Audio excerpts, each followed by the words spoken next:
فوقان كان عندي كشيك بالناصرية بفلافل همبرجر وسمبوسة. طورنا الكشيك، فتحنا محل كبير، سوينا خط قاص كباب ما اشي، بس يعني مو كل الناس تسوي يعني نجح صار بي يعني سحب وهاي. يا كني الحلو صعد على الفلفولة، هاي كانت اغنية.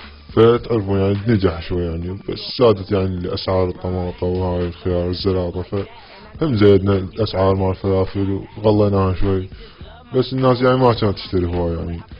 ففتحنا هم محل كبير يعني قاص همينة ومارقة وتمن وحتى بيتزا يعني بعنبي، وحتى بإضافة البيبسي والمشروبات الغازية، المرطبات يعني هواي شغلات يعني مال المطاعم. فكبرنا تالي يعني صار كبير، محل مشهور يعني بالناس، حتى عمال يعني كثير يعني كثير يعني يجون يشتغلوا بيه. ف يعني سيد الدقة